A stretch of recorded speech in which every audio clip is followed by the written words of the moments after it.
Masalahnya orang kalau memiliki genset untuk rumah tinggal, nah biasanya kecenderungannya arsitek atau kontraktornya tidak menguasai dimensi genset atau ruang genset secara teknis.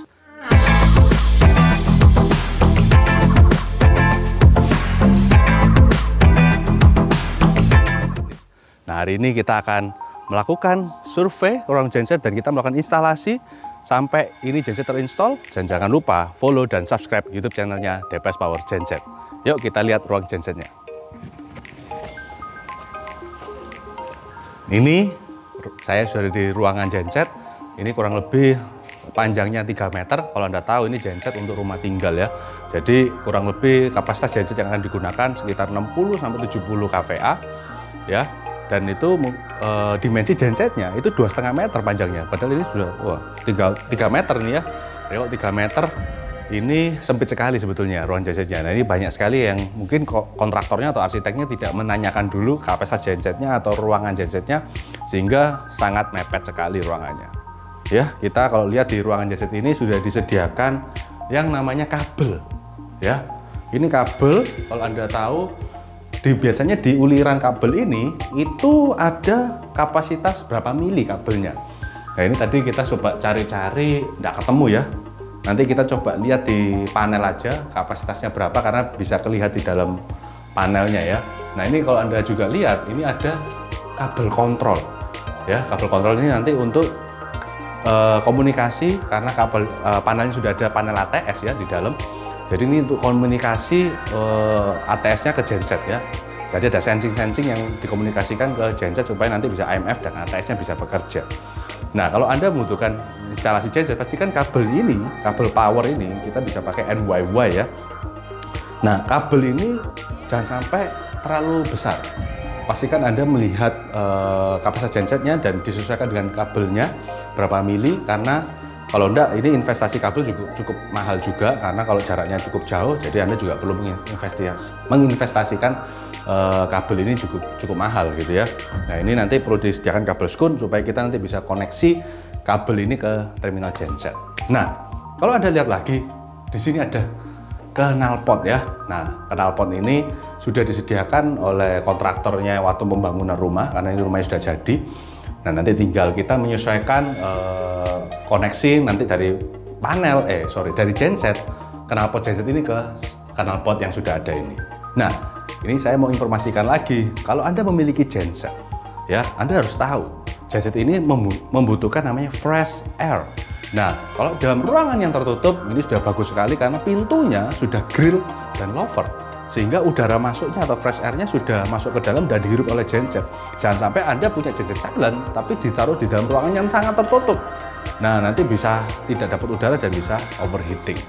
Nah, selain penyebab overheating yang lain, genset ini juga mengeluarkan udara panas ya, seperti layaknya outdoor AC.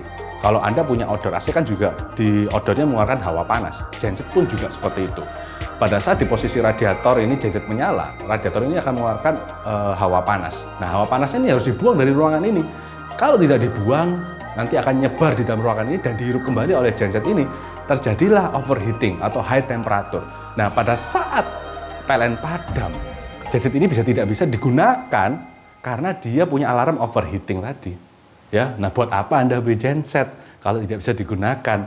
Nah, itulah fungsinya kami, peran kami untuk mencarikan solusi bagi Anda yang punya ruang genset yang tidak sesuai. Kita mesti mikirkan bagaimana nanti sirkulasi udara panasnya supaya tetap bisa mengoperasikan genset ini dengan baik ya. Nah, tentunya kalau tahu ini genset kan silent, jadi nanti di posisi yang bagian atas silent ini akan mengeluarkan hawa panas dan itu harus dibuatkan ducting. Nah, ductingnya saya belum tahu ini bakal dibuang ke depan, ke samping, atau kemana. Nantikan terus karena kita melakukan pekerjaan instalasi ini sampai tuntas ya. Nah, ini juga Anda bisa lihat lebar genset ya, penting ya. Karena lebar gensetnya itu 1 meter atau 1,20. Ini panjangnya, lebarnya 2 meteran ya. Agak mepet sekali karena pada saat nanti gensetnya sudah 2,5 meter, ini 3 meter, berarti tinggal 40 atau 50 cm untuk orang bisa lewat dan melakukan maintenance. Ya, ini sangat sempit sekali. Nah, akhirnya kita perlu melakukan modifikasi di pintu panel genset. Ya, pintu panel genset yang sebelah dinding, karena kalau genset ini Anda tahu ya, ini kan mempunyai 4 pintu genset. dibuka ke kanan ke kiri, di sebelah sini dan di sebelah yang dinding ada 2 lagi. Jadi ada 4 dan pintu panel ada 5 pintu. Nah, kalau pintu panelnya kita bikin di arah yang di sini ya, ini kan nggak bisa buka, nanti natap dinding juga yang di sini. Akhirnya kita juga perlu melakukan modifikasi. Jadi tentunya kita akan memberikan solusi yang terbaik supaya pemilik genset ini tetap bisa mengoperasikan genset ini dengan baik ya. Pintu tetap bisa dibuka, tetap bisa melakukan maintenance ya. Jadi tidak memberikan kesulitan kepada customer kami. Ya, ini kira-kira saran dan masukan saya. Kalau Anda perlu memiliki ruang genset, pastikan Anda konsultasikan kepada supplier genset dulu, karena tentunya Anda membutuhkan dimensi dan bagaimana nanti secara teknisnya itu penting sekali. Karena pada saat rumah sudah jadi kan kita nggak bisa ngapa-ngapain lagi. Kalau nggak cukup, either Anda harus menurunkan kapasitas gensetnya supaya diameter atau dimensi genset ini bisa lebih kecil. Ya, itu sih tips-tips saya. Kalau Anda punya ruang genset, pastikan Anda bisa ngikutin tips-tips saya ini. Dan yuk kita sekarang ke ruang panel, karena setahu saya nih ada panel ATS-nya. Ya, kita lihat apakah panel ATS ini sesuai spek atau belum, atau ada yang kurang atau bagaimana. Jadi sebaiknya kita cek dulu, karena nanti akan berkomunikasi dengan genset kita. Nah, ini kalau saran saya aja ya, kalau Anda mau memiliki genset, Anda punya genset dan mau punya juga panel ATS, pastikan Anda satu vendor aja yang supply. Kenapa seperti itu?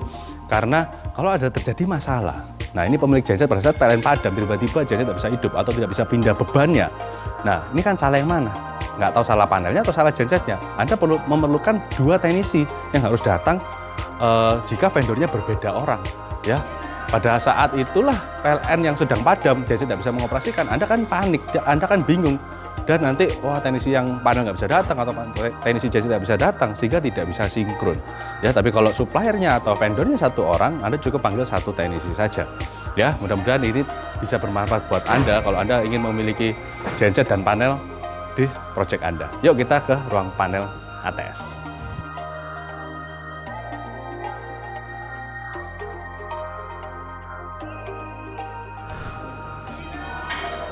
Ya, ini sekarang saya sudah di ruang panel. Tempatnya agak sempit ya, pas untuk panel ATS saja dan panel distribusi. Nah, kita lihat panel ATS-nya. Nah, kalau Anda bisa lihat di sini, ini sudah dilengkapi modul DIPSI ya, 4520, dan ada volt DC dan ampere DC untuk kelengkapannya baterai charger. Ini ada selector switch untuk switch manual atau autonya ya. Nah, kita coba lihat dalam box panel ini. Oke. Nah, ini sebetulnya panel ATS itu banyak macam-macam ya jenisnya ya. Kalau Anda bisa lihat, ini ada breaker 2. Jadi ini salah satunya untuk PLN dan ini salah satunya untuk genset. Ini MCB 250 ampere. Nah, ini penting sekali ya.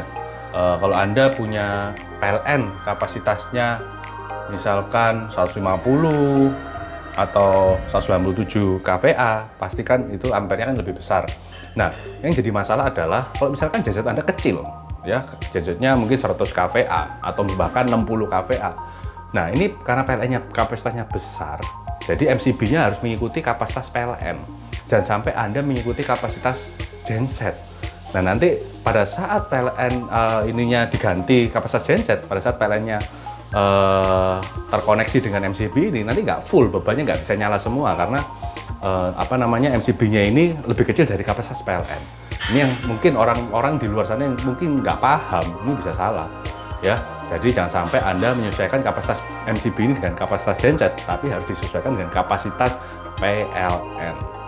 Nah, ini tadi kalau Anda pakai panel ATS, ini nggak mungkin tabrakan ya PLN dan genset karena ini sudah interlock. Terus ini 4 pul dan motorized ya, penting ya kalau Anda punya panel ATS harus motorized dan 4 pul.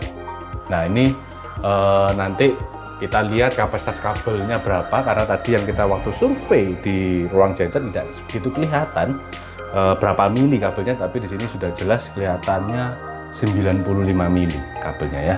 Nah, itu penting nanti karena kita butuh kabel skun untuk koneksi ke terminalnya di genset. Oke, jadi itu tadi yang pesan saya supaya Anda bisa pahami ya. Mudah-mudahan Anda tidak salah memesan atau membuat panel ATS di tempat Anda. Oke, kita kembali ke ruang genset karena kita akan melakukan penurunan genset. Oke. Wow, gensetnya sudah datang. Yuk kita lihat. Ya, ini genset kita sudah datang. Kita lagi melakukan penurunan genset menggunakan kaki 2 dan katrol ya. Ini adalah salah satu teknik yang kita lakukan tanpa forklift. Jadi kita bisa melakukan penurunan genset secara manual.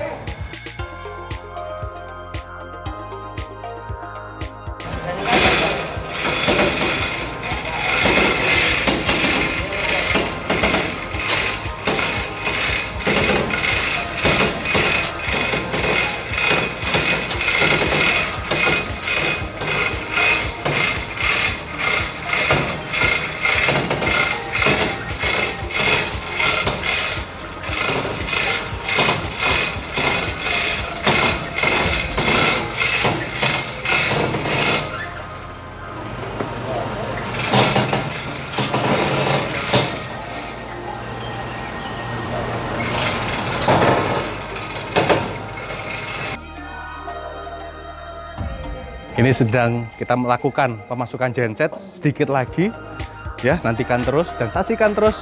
Kita akan melanjutkan video ini untuk selesai sampai instalasinya di part 2. Dan jangan lupa follow dan subscribe YouTube channelnya DPS Power Genset. Oke, salam sahabat Power.